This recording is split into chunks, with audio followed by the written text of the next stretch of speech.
গাজার দ্বিতীয় ধাপের চুক্তির বিষয়ে হামাসের সঙ্গে আলোচনার মধ্যেই উপত্যকায় ফের হামলা শুরু করেছে ইসরায়েল। নতুন করে এই অভিযানের কারণে জিম্মিদের মুক্তির বিষয়ে শঙ্কা দেখা দেয়ায় খোদ ইসরায়েলিদের মধ্যে বাড়ছে অসন্তোষ। গাজায় যুদ্ধবন্ধের চুক্তি করে জিম্মিদের মুক্তির দাবিতে শনিবার টানা চতুর্থ দিনের মতো রাজপথে নামেন দেশটির বাসিন্দারা। এদিন তেল আবিব, জেরুজালেম সহ একাধিক শহরে বিক্ষোভ করেন ইসরায়েলিরা, দেন সরকার বিরোধী নানা স্লোগান। লড়াই নয়, চুক্তি জীবন বাঁচাবে এমন প্ল্যাকার্ড হাতে নিয়ে বিক্ষোভকারীরা নেতানিয়াহুর বাসভবনের বাইরে জড়ো হয়ে তার পদত্যাগের দাবিও তোলেন। আন্দোলনকারীদের অভিযোগ, চলমান সংকট মোকাবিলায় পুরোপুরি ব্যর্থ হয়েছে ইসরায়েলের সরকার।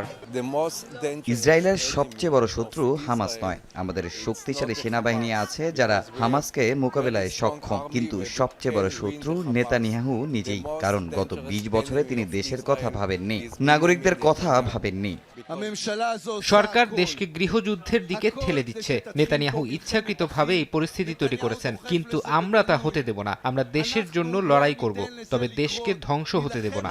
বিক্ষোভ দমনে কঠোর অবস্থানে ছিল আইনশৃঙ্খলা বাহিনী। বেশ কয়েকটি স্থানে পুলিশ ও বিক্ষোভকারীদের মধ্যে সংঘর্ষের ঘটনাও ঘটেছে।